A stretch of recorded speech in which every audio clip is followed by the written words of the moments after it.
A new study out of the US has given new meaning to having a healthy attitude, with research claiming optimism could actually be the secret to a longer life.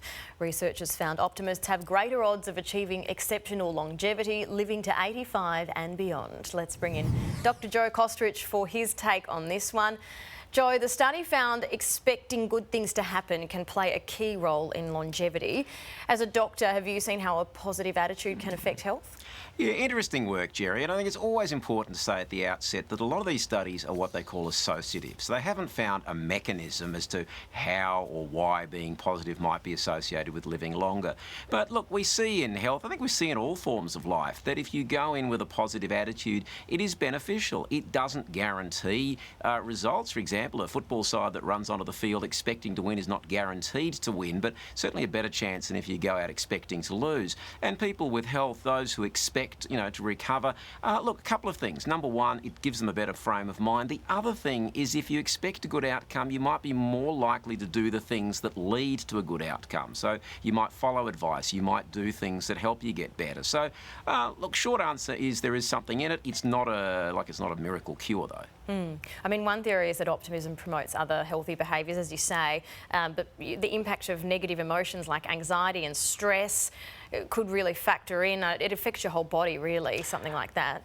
Very much. And this work sort of showed that it wasn't that if people were optimistic that they didn't necessarily get stressed or might not have worries about things. It was more that they developed ways to work with them. So instead of catastrophising or looking on the dark side, they tended to see, well, what might be some solutions. And you're quite correct in what you say. We know that if people are stressed, they may have more adrenaline and cortisol in their system, and that can impact on the immune system and health. So again, it's not as simple as just saying, be positive. By the same token, working towards trying to find the best rather than the worst in life and people is something that is beneficial to our health. We do feel better. When we feel positive, we do tend to feel better. Interestingly, the study linked optimism to long life, even for people who drink or smoke.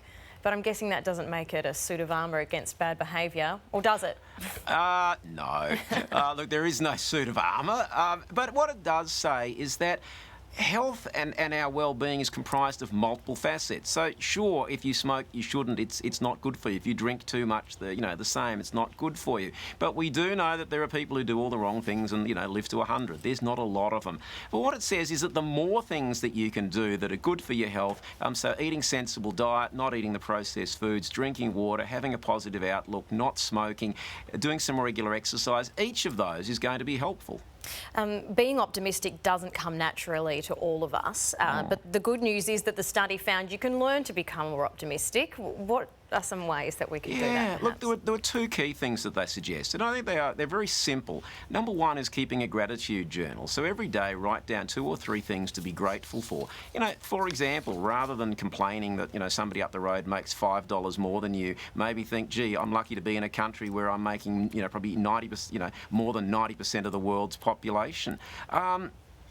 That was one of the things. Doing some regular meditation, looking at being thankful each day, thinking of something that you can be thankful for. Part of that is also thanking other people. If somebody does something for you, acknowledge it. And, acknowledge the positive things in your life. Even those of us who don't have a lot to be grateful for, there's always something that you can find and say, look, I'm still lucky to be here. I may be lucky to have a roof over my head, to have something in my belly, to have friends, to have family. You can always find something, perhaps, to focus on.